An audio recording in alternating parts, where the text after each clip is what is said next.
This channel does not promote any violent, harmful, or illegal activities. All content provided by this channel is meant for an educational purpose only.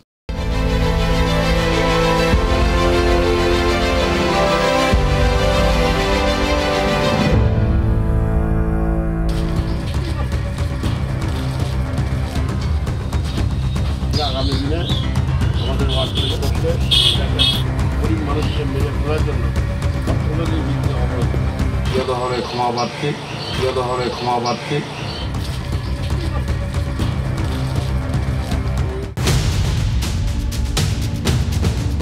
বেঁধে রাখছিল। তারপরে ওখানে কি একটা বড় বাড়ালি না কি দিয়ে একটা বাড়ি দিছিল মাথায়, মাথা অনেকখানি ফেটে গেছে। দুটো ছবি দেখালাম। মমতা ব্যানার্জির ছবি বুকে করে নিয়ে দুয়ারে দুয়ারে ঘুরছেন তৃণমূল নেতারা আর বলছেন ক্ষমা করে দিন। আরও একটা ছবি, তৃণমূলের বিরুদ্ধে অভিযোগ পিটিয়ে মারার এক কংগ্রেস কর্মীকে। তার মানে একদিকে ক্ষমা আর ক্ষমার আড়ালে হিংস্রতা। ক্ষমা কেন চাইছেন তৃণমূল নেতারা? শুদ্ধ হতে, শুদ্ধিকরণ উপায়ে। বাম জমানার শেষের দিকে বাম নেতাদের মুখে মুখে এই কথাটাই তো ঘুরতো, শুনে শুনে আমাদের কান অভ্যস্ত ছিল। শুদ্ধিকরণ কথায় কথায়, শুদ্ধ হতে হতে বাম জমানা ভ্যানিশ। তাও নেই নেই করে 13 বছর তো হয়ে গেল। সেই শুদ্ধিকরণের ডাক এখন তৃণমূলের ঘরে। 21শে জুলাইয়ের মঞ্চ থেকে মমতা অভিষেকরা কড়া বার্তা দিয়েছেন, শুদ্ধ হতে হবে দলের নেতা দলের কর্মীদের। 2 বছর পরেই যে বিধানসভা ভোট, লোকসভা ভোটের সাফল্যে ভেসে গেলে সর্বনাশ। যেমন কথা তেমন কাজ। বুকে মমতা বন্দ্যোপাধ্যায়ের ছবি, পেছনে এক দল কর্মী। রাস্তায় রাস্তায় ঘুরছেন ওল্ড মালদা পুরসভার 7 নম্বর ওয়ার্ডের কাউন্সিলর শত্রুঘ্ন সিনহা বর্মা। আমার ওয়ার্ডের মানুষ যে ভুলটা করেছে, আগামী দিনে সে ভুলটা যেন শুধরে নেয়। আমরা মানুষের পাশে ছিলাম এবং আছি এবং থাকবো। 21শে জুলাইয়ের মঞ্চে নেতা কর্মীদের কড়া বার্তা দিয়েছেন মমতা অভিষেক। আমরা যত জিতব তত আমাদের নরম হতে হবে। যারা আমাদের ভোট দিয়েছে তাদের জন্য কাজ করতে বদ্ধপরিকর, আর যারা আমাদের বিরুদ্ধে ভোট দিয়েছে তাদের জন্য কাজ করতে বদ্ধপরিকর। এখানে যেখানে জিতেছেন ভালো করে মানুষকে গিয়ে ধন্যবাদ জানাবেন। যেখানে আমরা জিতিনি সেখানে মানুষের ঘরে ঘরে গিয়ে বলবেন আমাদের ক্ষমা করবেন। 21-এর বক্তব্যে আলাদা করে মালদায় হারের কথাও বলেছিলেন মুখ্যমন্ত্রী। মালদায় পার্লামেন্ট ইলেকশনে আমরা জিতিনি। আমি জানি না কেন আপনারা আমাদের ভুল বুঝলেন, হয়তো আমাদেরই দুর্ভাগ্য। একটা সিট কংগ্রেসকে, একটা সিট বিজেপিকে। ওরা কোনোদিন কিছু করেছে আপনাদের জন্য? করবেও না, মনে রাখবেন। কিন্তু তাও ভুল বুঝিনি আমি মনে করি মালদার আমসত্ত্ব 2026-এ আমরা পাবই, এই বিশ্বাস আমার আছে। দলনেত্রীকে আম আর আম সত্য দিতেই কি বাড়ি বাড়ি ঘুরছেন ওল্ড মালদা পুরসভার 7 নম্বর ওয়ার্ডের কাউন্সিলর? কাদের নিরিখে এখানে উন্নয়নের নিরিখে ভোটটা হয়নি, যেটা মেরুকরণের রাজনীতির ভিত্তিতে ভোটটা হয়েছে। আমরা সেই ভোটে আমরা পরাজয় স্বীকার করেছি। আমরা সেটাকে শুদ্ধিকরণ করার চেষ্টা করছি। শুদ্ধকরণের চেষ্টা নাকি কানে বাজছে অভিষেক বন্দ্যোপাধ্যায়ের হুঁশিয়ারি? আমি এই যে 1-1.5 মাস কোন রাজনৈতিক কর্মসূচিতে আপনারা আমাকে দেখেননি, তার কারণ পর্যালোচনার কাজে আমি ব্যস্ত ছিলাম। আগামী 3 মাসের মধ্যে এর ফল আপনারা দেখবেন। 3 মাসের মধ্যে আমি পুরসভার কাউন্সিলরের টিকিট পাবো, আমার ওয়ার্ড থেকে আমি জিতবো। আর লোকসভা বিধানসভায় দল প্রত্যাশিত আর আশানুরূপ ফল করবে না, আপনার বিরুদ্ধে দল ব্যবস্থা নেবে, যত বড় নেতার ছত্রছায়ায় আপনি থাকুন। লোকসভা ভোটে ওল্ড মালদা পুরসভার 7 নম্বর ওয়ার্ডেও পিছিয়ে ছিল তৃণমূল। অভিষেকের হুঁশিয়ারি কানে বাজছে বলেই কি মমতা ব্যানার্জির ছবি বুকে নিয়ে ঘরে ঘরে ছুটছেন, দুয়ারে দুয়ারে ঘুরছেন কাউন্সিলর শত্রুঘ্ন সিনহা বর্মা? অভিষেকের কথা ঠিক হলে হাতে সময় তো মাত্র 3 মাস। দেখে শুনে যথারীতি খোঁচা বিজেপির। তারা বাড়ি বাড়ি যান, শুদ্ধিকরণ করুন এবং কাটমানি হিসেবে যে সমস্ত টাকা নিয়েছেন মানুষের কাছ থেকে সেগুলোও ফেরত দিন। তবেই শুদ্ধিকরণ হবে। ওই দক্ষিণে খোলা জানালার হাওয়া। গাঙ্গুলি গ্রুপ, আপনার পছন্দ বোঝে। এই শহরে নিজের মতো ঘরকে ভালোবাসা। গাঙ্গুলি গ্রুপ, ভরসার বসতবাটি। পুলিশ তো আইনের রক্ষক, উর্দিধারী, অস্ত্রধারী। যাদের কাছে গেলে আম আদমির আশা তাদের সব অভিযোগের, সব সমস্যার সুরাহা হবে।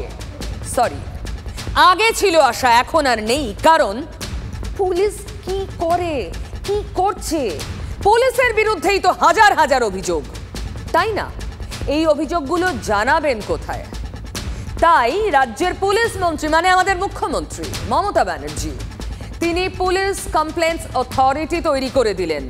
পুলিশের বিরুদ্ধে আপনার কোনো অভিযোগ আছে, তাহলে শুনবে এই অথরিটি। পদক্ষেপের সুপারিশও করবে রাজ্যকে, নির্দেশ মুখ্যমন্ত্রীর।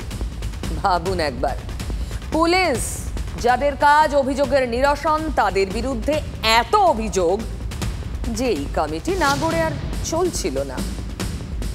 পুলিশরা অনেক কাজ করে, কখনো কখনো আবার ভয় পেয়ে যায় দুদিকে রিলেশন রাখতে গিয়ে। অভিযোগকারী রাজ্যের মুখ্যমন্ত্রী, যিনি আবার পুলিশ মন্ত্রীও। পুলিশ যদি এফেক্টিভ হয় অনেক কিছু সলভ হয়ে যায়, কিন্তু পুলিশ যদি উইক হয়ে যায় সেখানে কিন্তু এরা অ্যাডভান্টেজ পায়। এগুলো অনেক হয়েছে, আর করবেন না প্লিজ। এবার কিন্তু বড্ড চোখে লাগছে। পুলিশের এই মূল্যায়ন, পুলিশ মন্ত্রীরই অভিযোগ পুলিশের বিরুদ্ধে। তাহলে আম জনতা কি করবে? দুষ্টের দমন, শিষ্টের পালন, পুলিশে সব মানে এখন। জবে থেকে তৃণমূল কংগ্রেসের দালালে পরিণত হয়েছে পুলিশ, দলদাসে পরিণত হয়েছে, তারপর থেকে পুলিশকে কেউ আর সম্মান করছে না। পুলিশকে আলাদা করে তার উর্দির মর্যাদা, তাকে মানা, এইগুলো কিছুই আর মানুষের মনে সেগুলো রেখাপাত করে না। কারণ লোকে বোঝে যে পুলিশ একটা গোলমাল পাকানোর উদ্দেশ্য নিয়ে পারলে আসছে। মমতা বন্দ্যোপাধ্যায় মুখ্যমন্ত্রী হয়ে নিয়ম করেছেন, চুরি, ডাকাতি, খুন, ধর্ষণ কোথাও পুলিশ যাবে না। পুলিশ তো যাচ্ছে, পুলিশ তো খুঁজছে, পুলিশ তো অ্যাকশন নিচ্ছে। কোথাও আইন শৃঙ্খলা নেই, মানুষ ভয়মুক্ত হয়ে গেছে। দুষ্কৃতীরা জানে পুলিশ কিছু করতে পারবে না। কুণাল ঘোষ বলছেন, পুলিশ তো যাচ্ছে, পুলিশ তো দেখছে, পুলিশ তো অ্যাকশন নিচ্ছে, তবু পুলিশের বিরুদ্ধে কমিটি তৈরি হচ্ছে, তাই না কুণাল বাবু? তাই একটা প্রশ্ন করতেই হয়, এই যে পুলিশ রক্ষা করার দায়িত্বে, মানে পুলিশই রক্ষক, তার বিরুদ্ধে অভিযোগ জমতে জমতে সিলিং ছুঁয়ে ফেলছে, তখন পুলিশকে রক্ষা করবে কে? অ্যাকশনে নামলে উল্টে পুলিশই তো মার খেয়ে ঘরে ফিরছে, পুলিশকে আত্মরক্ষায় গুলি করতে হচ্ছে। জলপাইগুড়িতে যা হলো তাতে তো হাড় হিম হয়ে যায়। দেখুন, শান্তশিষ্ট শহর জলপাইগুড়ি, কিন্তু এই শহরে এবার ঘটে গেল বড় সড়ো ঘটনা। খুল্লম খুল্লা গুলি চলল জলপাইগুড়ির এই দিনবাজার এলাকায়। যেটা জানা যাচ্ছে, গতকালকে রাতে এখানে দুষ্কৃতী দল এসেছিল এবং পুলিশ সজাগ থাকায় তাদেরকে চেস যখন করে, পুলিশকে লক্ষ্য করে একের পর এক গুলি চালাতে থাকে দুষ্কৃতীর দল। পুলিশ তাদেরকে ধাওয়া করে এবং আমরা এখানে দেখতে পাচ্ছি যে কিছু দোকানের শাটার ভেঙেছে, কিছু ওয়াল ভেঙেছে এবং কিছু তালাও ভেঙেছে। পুলিশ তাদের যখন তাড়া করে তখন পুলিশের উপরে 3 না 4 গুলি চালায়। স্থানীয় বাসিন্দাদের সেটা কথা এখানকার। আমরা চাই এটা নিয়ে ইমিডিয়েটলি প্রশাসন ব্যবস্থা নিক। আমরা যেহেতু ব্যবসা করে খাই, আর কোনোদিন জলপাইগুড়ি শহরে এরকম শুনি নাই, এরকম শুনলে তখন ভয় পাচ্ছি। ওই দক্ষিণে খোলা জানালার হাওয়া। গাঙ্গুলি গ্রুপ, আপনার পছন্দ বোঝে। এই শহরে নিজের মতো ঘরকে ভালোবাসা। গাঙ্গুলি গ্রুপ, ভরসার বসতবাটি। এই দুষ্কৃতীদের টার্গেট ছিল এলাকার সোনার দোকানগুলো। পুলিশই বাধা পেয়ে কোথায় তারা চম্পট দেবে তা না, উল্টে পুলিশকে লক্ষ্য করে গুলি চালাতে থাকে। বুঝতেই পারছেন কোন জায়গায় পৌঁছেছি আমরা। চোপড়া, সেখানে কি হয়েছে জানেন? উত্তর দিনাজপুরের চোপড়া বিখ্যাত এলাকা, জেসিবির সৌজন্যে সেখানে অভিযানে গিয়েছিল পুলিশ একটা রেড করতে। ভাবতে পারেন, পুলিশকে ধারালো অস্ত্র দিয়ে কোপানো হয়েছে, জখম 5 পুলিশ কর্মী, 2 জন আশঙ্কাজনক। কারা এভাবে মারলো পুলিশকে? কার এত সাহস? এলাকার দণ্ড প্রতাপ সুদের কারবারি। আগেও যার বিরুদ্ধে অভিযোগের পর অভিযোগ জমা পড়েছে, এবার তার ঘনিষ্ঠরা এবং পরিবারের লোকেরা অস্ত্র হাতে ঝাঁপিয়ে পড়ে, পুলিশকে কোপায়। পুলিশকে আইনকে রক্ষা করা যাদের কাজ, নিজের কাজ করতে গিয়ে তাদের এই হাল। পুলিশ তার মানে এখন নিজের প্রাণ বাঁচাতে ব্যস্ত। এরপরও ভয় হবে না, মনে প্রশ্ন হবে না যদি সামান্য অপরাধী ধরতে গিয়ে পুলিশের এই হাল হয়? জনতাকে সার্বিক রক্ষা করার দায়িত্ব কি করে সারবে পুলিশ? তাদের তো নিজেদের সুরক্ষা সবার আগে দরকার। উত্তরবঙ্গের 2 জায়গায় টার্গেট উর্দিধারীরা। পুলিশের অবস্থা, চাচা আপন প্রাণ বাঁচা। পুলিশকে বোধহয় এও বলতে শোনা যাবে এরপর, মারবেন না প্লিজ, ছেড়ে দিন, মারবেন না। যা দেখছি চতুর্দিকে এমনই দুষ্কৃতিরাজ কায়েম হচ্ছে, তো পুলিশকে পাত্তাই দেয় না কেউ। দুষ্কৃতি তো ছেড়ে দিন, পাবলিকই পাত্তা দেয় না। বিশ্বাস করুন, চোপড়ায় যা হলো, আসুন দেখে নিন। কিডন্যাপিং কেসের কথা শুনেছিলাম, ওই বিষয় নিয়ে পুলিশ আসছে। দিল মোহাম্মদের ছেলের নামে কি কেস হয়েছিল? হ্যাঁ, দিল মোহাম্মদের ছেলের নামে। দিল মোহাম্মদের বাড়িতে পুলিশ আসছে, মানে পুলিশ আসার পরে ওর ছোট ছেলেটাকে ধরেছে। ধরার পরে বড় ছেলেটা একটা তেলবার নিয়ে এসেছে।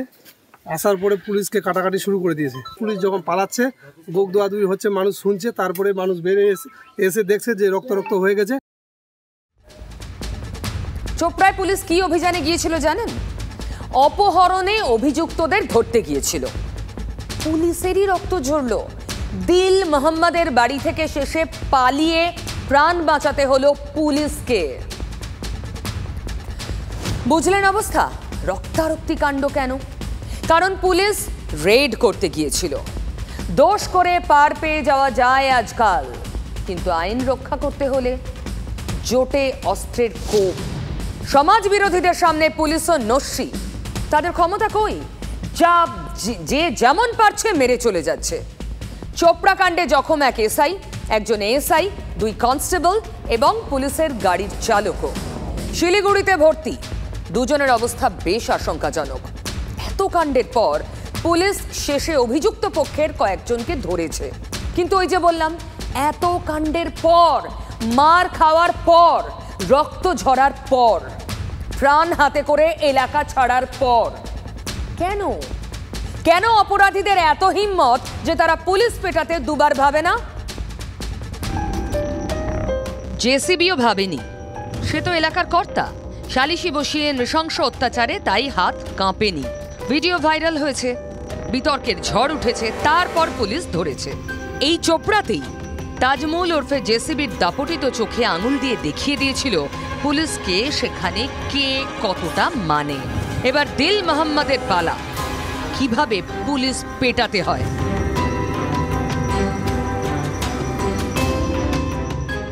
ছেলে পেলে নিয়ে দিল মোহাম্মদের সুদের কারবার। এক ব্যক্তি টাকা ধার নিয়ে ফেরত দিচ্ছিলেন না বলে অভিযোগ। ওই ব্যক্তিকে অপহরণ করে দিল মোহাম্মদের দল। বুধবার রাতে দিল মোহাম্মদকে ধরতে গেলে আক্রান্ত হয় পুলিশ। বৃহস্পতিবার সকালে অবশেষে নামে বিশাল বাহিনী। গ্রামে চিরুনি তল্লাশি এরপর শুরু, কিন্তু যা করার তা তো আগেই করে দিয়েছে দিল বাহিনী। এখন দলের সাথে যুক্ত, এখন তৃণমূল করেন? হ্যাঁ, তৃণমূল কর্মী হিসাবে আছে। কোনো পদে আছে? না না, কোনো পদে। আগে ছিল নেতা, এখন নেতাগিরি করে না। এই কিছুদিন ধরেই টিএমসি একটু জয়েন ছিল। ইতিমধ্যেই জেলার রাজনৈতিক মহলে শোরগোল পড়ে গিয়েছে। বিরোধীদের নিশানায় শাসক দল তৃণমূল কংগ্রেস। যদিও তৃণমূল কংগ্রেসের দাবি, আক্রমণকারীরা কোনোভাবেই শাসক দলের ছত্রছায়াতে নেই। পুলিশের রক্ত ঝরছে, দায় কি কারণ নয়? যারা আইনের রক্ষকদের এইভাবে মারধর করছে তাদের বিরুদ্ধে আশা করব প্রশাসন দৃষ্টান্তমূলক ব্যবস্থা নিশ্চিত করে নেবে। পুলিশ কি ভাবছে ফুল পাবে? শাসক দলের তল্পিবাহক হয়ে থাকলে জনগণের মধ্যে যে ধরনের ক্ষোভ তৈরি হয়, সেই ক্ষোভের প্রতিফলন হচ্ছে। সব ব্যাপারে তো রাজনীতি জড়ানোর কোনো মানে হয় না। এই ঘটনাগুলো আমরা বাম জমানাতেও দেখেছি, এখনো অন্য রাজ্যে বিজেপিতে দেখতে পাই। পুলিশ কড়া ব্যবস্থা নিচ্ছে। দুষ্কৃতীরাও পুলিশদের উপরে আক্রমণ করছে একই কারণে। কোনো দুষ্কৃতী আজ পর্যন্ত সাজা পায়নি। পুলিশের আক্রান্ত হওয়ার তালিকাটা দীর্ঘ হচ্ছেই। লোডশেডিং এর প্রতিবাদে ক্ষোভ সামলাতে গিয়ে মার খেল পুলিশ। বাঁচতে গুলি চালাতে হলো পুলিশকে। সেলফ ডিফেন্সে গুলি ব্যাখ্যা দিতে হলো পুলিশ কর্তাদের। সেই মালদাতেই দুর্ঘটনা ঘিরে একই দিনে ঘাড় ধাক্কা খেল পুলিশ। এর আগে কুলতলি, সাদ্দামের ডেরা, সেখানে তো ধরতে গিয়ে পুলিশকে লক্ষ্য করেই গুলি চালিয়েছিল সাদ্দামের ভাই। এমন কত ঘটনা। সাধারণ মানুষের নিরাপত্তার দায়িত্ব যেই পুলিশের ওপর, সেই পুলিশ কর্মীরাই এভাবে আক্রান্ত হলেন, তাহলে নিরাপত্তা কোথায়? সেই প্রশ্ন কিন্তু থাকছেই। দুষ্কৃতী রাজ, এটাই তাহলে বাস্তব, আর পুলিশ নিজের প্রাণ বাঁচাতে ব্যস্ত। এ ছবি শুধু লজ্জার নয়, আমার আপনার জন্য বিপদের।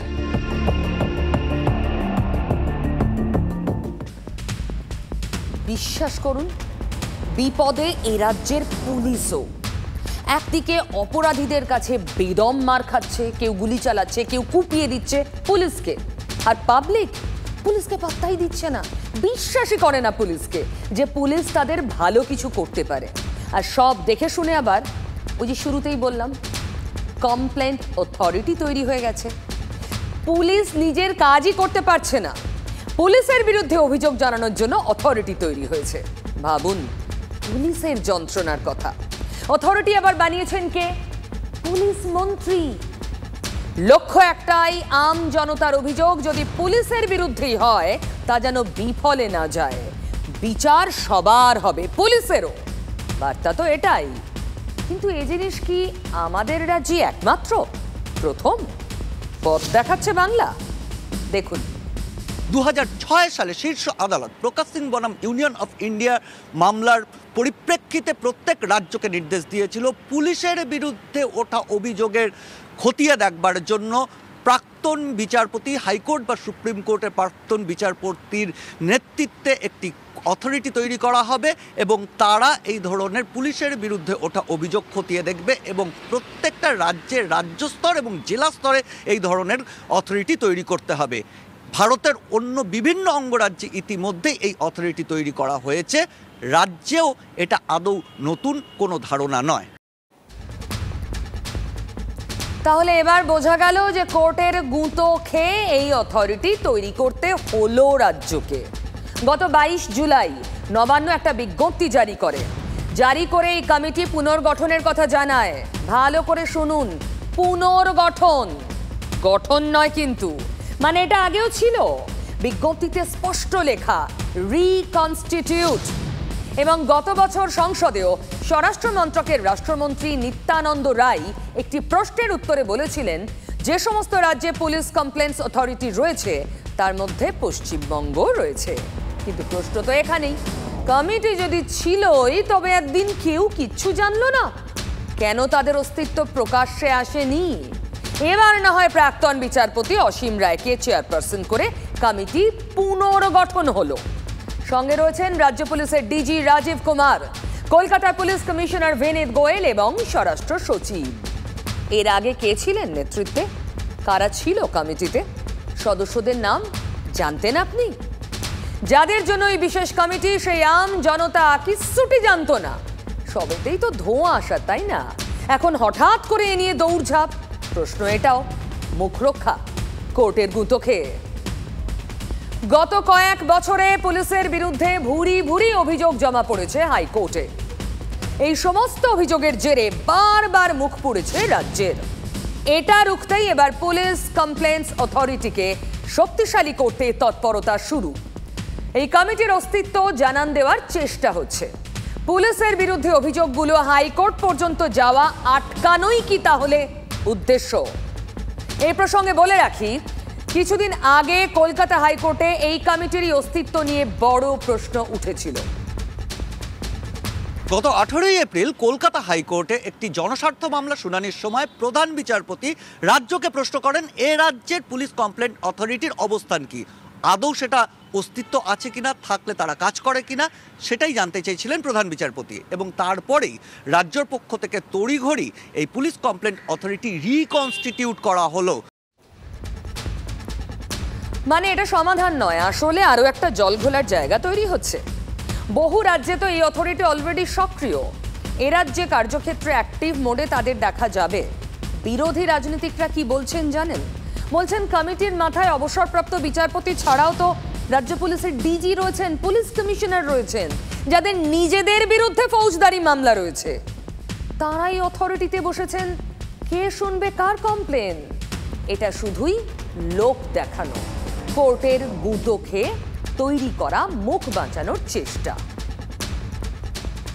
মমতা ব্যানার্জি তার দলের কাউকেও অন্যায়ের সাথে যুক্ত থাকলে রেয়াত করেন না, প্রশাসনের কেউ অন্যায়ের সাথে যুক্ত থাকলে রেয়াত করেন না, তাদের বিরুদ্ধে পদক্ষেপ নেন। এটা মমতা ব্যানার্জি একমাত্র করেন। এই রাজ্যে পুলিশ তো তৃণমূলের অংশ হিসেবে কাজ করে, সেই কাজ করা যতক্ষণ না বন্ধ হবে ততক্ষণ কার সাহস আছে পুলিশের বিরুদ্ধে গিয়ে কমপ্লেন করবে? এতে মানুষের কোনো লাভ হবে বলে আমি মনে করি না। সরকার তার যদি চোখ এবং কানের সংখ্যা বাড়ায় এ তো ভালো কথা। যদি কমপ্লেন করে উল্টে তারই না বিপদ হয়ে যায়। বড় ভক্ষককে রক্ষকের দায়িত্ব দেওয়া, ছোট ভক্ষক তার বিরুদ্ধে অভিযোগ থাকলে বড় ভক্ষকের কাছে যাও। এগুলো সমস্ত আইবস, এগুলো এই কমিটি করা এবং পুলিশ কাজ করছে না করছে এইসব জানানো, এগুলো আমার মনে হয় কমপ্লিটলি মানুষকে আবার করে বোকা বানানো।